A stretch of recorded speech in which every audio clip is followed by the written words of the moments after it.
I spent $5 at a Tokyo convenience store and had a better meal than a $50 restaurant back home.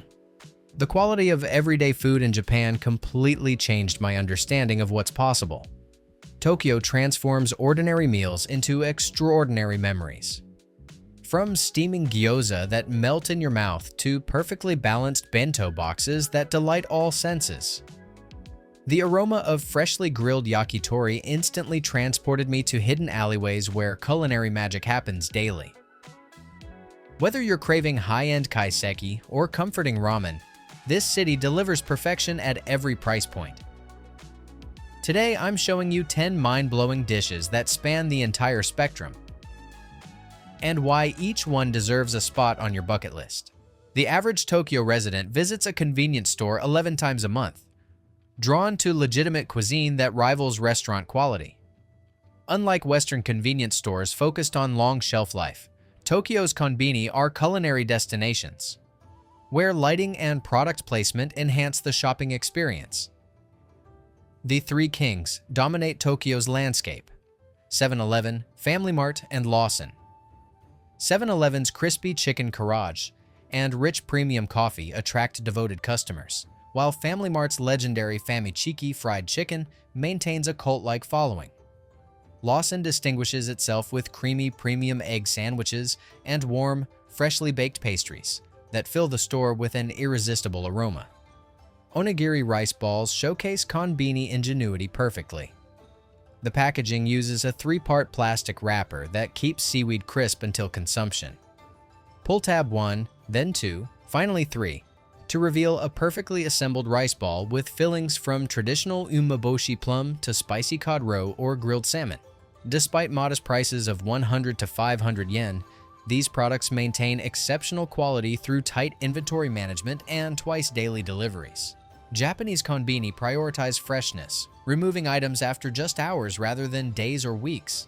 From the meticulous freshness of konbini offerings, we turn to a dish where precision meets playfulness. Did you know the iconic octopus balls, beloved throughout Japan, originally contained no octopus at all? When Tomokichi Endo first created takoyaki in Osaka back in 1935, he filled his batter with beef and konjac instead of the tentacled creature that would later define the dish. The preparation process is a culinary metamorphosis. Chefs pour batter into specially designed half-spherical molds, adding small ingredient pieces before skillfully rotating each with specialized picks. Liquid transforms into perfectly round golden spheres in minutes, like edible art taking shape before your eyes. Traditional versions feature octopus, green onions, and pickled ginger, but Tokyo's creative vendors take the concept further. The capital offers takoyaki with stretchy cheese, umami-rich mushrooms, succulent shrimp, and sweet dessert variants. This versatility has elevated takoyaki from Osaka street food to a canvas for culinary expression. Takopa, or takoyaki parties, add a social dimension as friends gather to customize their creations. Some chefs maintain tradition, while others reinvent, like Nanpu's controversial flat Osaka-style sauce takoyaki, resembling okonomiyaki yet preserving that distinctive flavor profile. Speaking of reinvention, few Japanese street foods have a more fascinating backstory than taiyaki. When you break open this golden fish-shaped pastry, watching steam rise as the aromatic sweet filling flows out, you're experiencing a warm, century-old act of culinary democratization. Taiyaki emerged in 1909 during Japan's Meiji era as a variation of imajawayaki. Its shape holds significance.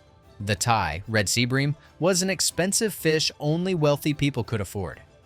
By creating an affordable sweet resembling this luxury item, the creator gave ordinary citizens access to something previously beyond their reach.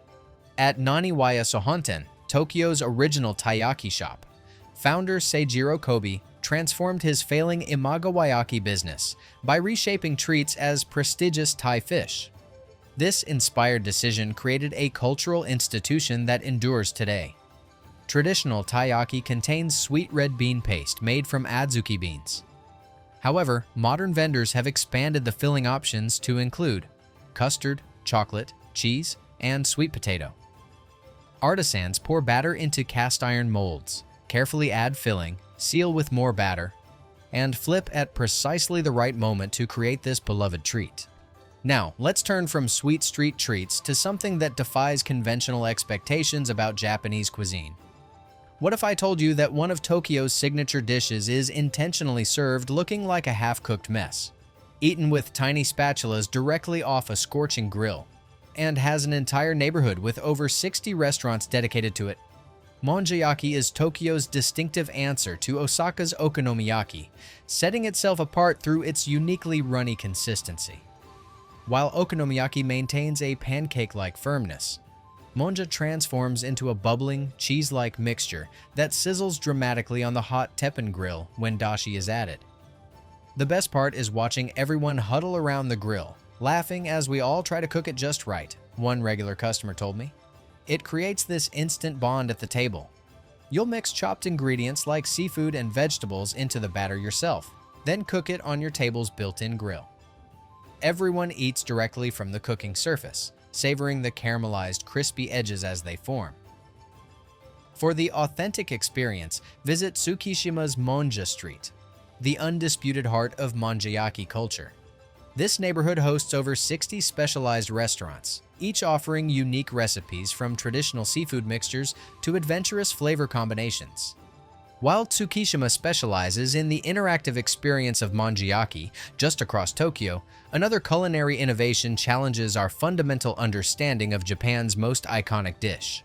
Picture this: thick, hearty noodles served completely separate from their intensely flavored broth. This seemingly simple adjustment transformed the ramen experience forever. This revolutionary approach to ramen emerged in 1961 when Kazuo Yamagishi at Taishokan Restaurant created tsukemen. His brilliance was recognizing that separation serves a crucial purpose. The thicker noodles maintain their perfect chewiness instead of becoming soggy in hot broth, while the concentrated dipping sauce delivers a more powerful flavor impact with each bite. Tsukemen features substantially thicker noodles, specifically engineered to withstand dipping, paired with an intensified broth that clings to each strand like paint to a canvas. Common toppings include nori, chashu pork, menma, and perfectly prepared eggs that complement both components. The proper technique requires finesse. Dip just enough noodles to coat them thoroughly without cooling the broth. Many restaurants follow the tradition of adding hot water to any remaining sauce, transforming it into a drinkable soup to finish your meal. After experiencing the precise technique of tsukemen, we turn to a culinary tradition where fire meets finesse. Behind the counter of Tokyo's most respected unagi restaurants, chefs perform a ritual that's remained largely unchanged for over 200 years. Yet the star ingredient is vanishing from Japan's waters at an alarming rate. The Japanese eel holds a special place in summer cuisine, particularly on Doyo no Ushi no Hai, Midsummer Ox Day, when millions consume this delicacy, believing it provides stamina needed to endure the season's oppressive humidity. This tradition transforms unagi into cultural medicine. In Tokyo's specialized restaurants, two preparation styles embody regional identity.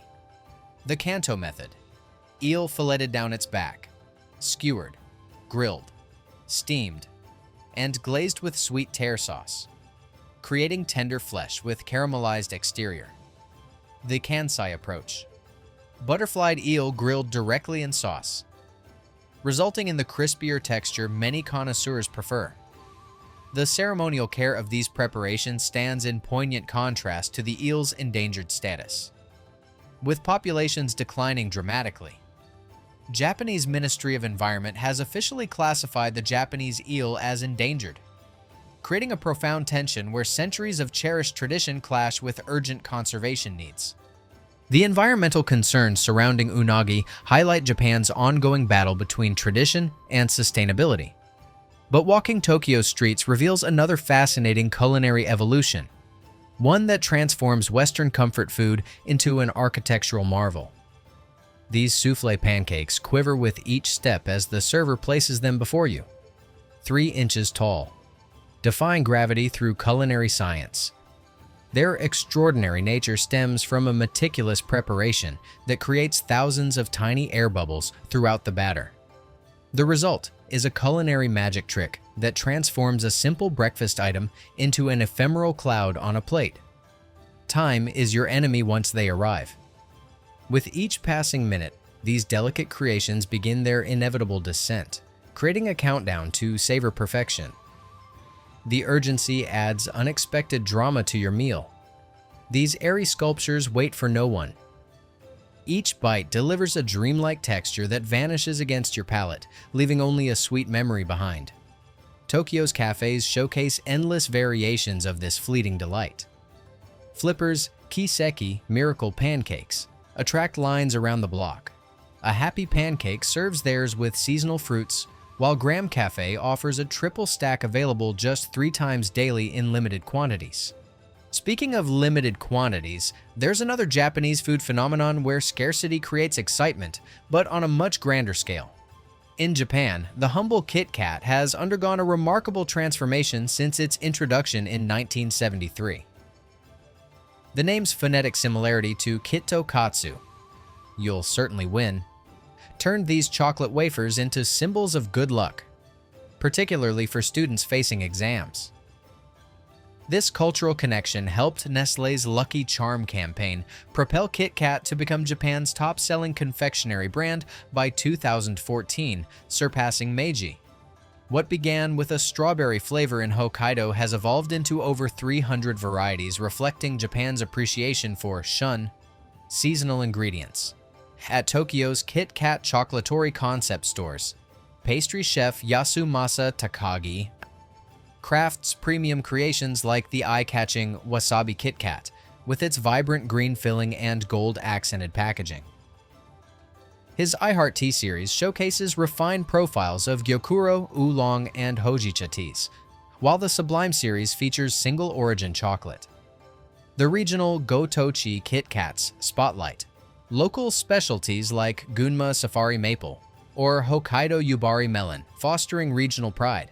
For adults, alcoholic varieties including premium Japan sake offer sophisticated alternatives. If Kit Kats represent Japan's playful side, A5 Wagyu demonstrates its obsessive pursuit of perfection.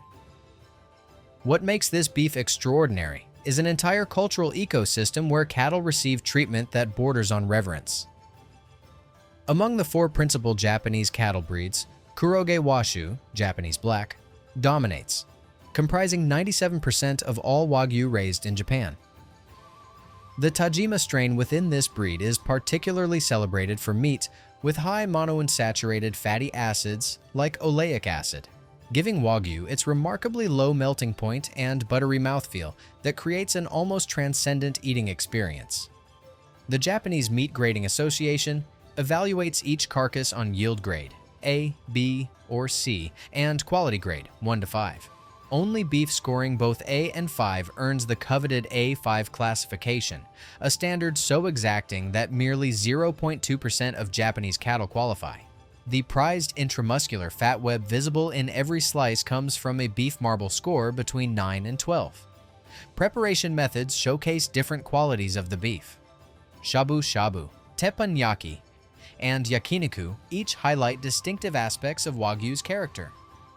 The ribeye delivers rich flavor, while tenderloin offers supreme tenderness.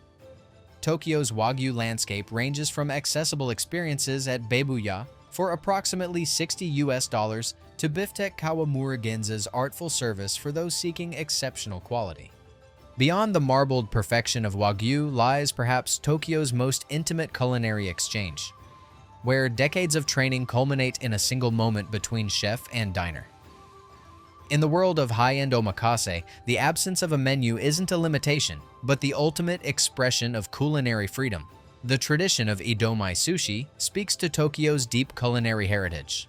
Before refrigeration existed, preservation techniques like marinating fish in soy sauce or vinegar enhanced flavors in ways that define this style today.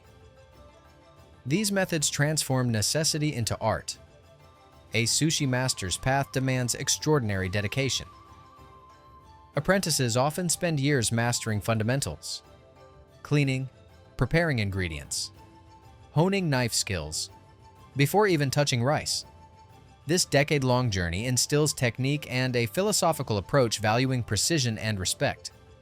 Tokyo's omakase landscape offers experiences across the spectrum. Traditional establishments like Mutsukari, Nogizaka Kashin, and Akasaka Watanabe craft meticulous Edomae courses exceeding 30,000 yen, a price reflecting rare mastery and ingredients. For more accessible experiences, places like Sushi Oumi provide omakase lunch sets from 5,000 yen, offering a glimpse into this revered tradition without the premium investment. And there you have it. Tokyo's food landscape truly embodies the perfect culinary democracy. What other city seamlessly connects the everyday magic of convenience store finds with the theatrical precision of master sushi chefs? What's truly remarkable is how excellence permeates every level. The dedication to craft transcends price tags here. Whether you're enjoying a 300 yen onigiri or a 30,000 yen omakase experience.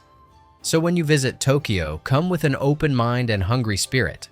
This city defies traditional value categories and rewards culinary explorers with transformative experiences. Will you discover, as countless visitors have, that Tokyo forever changes how you understand food itself?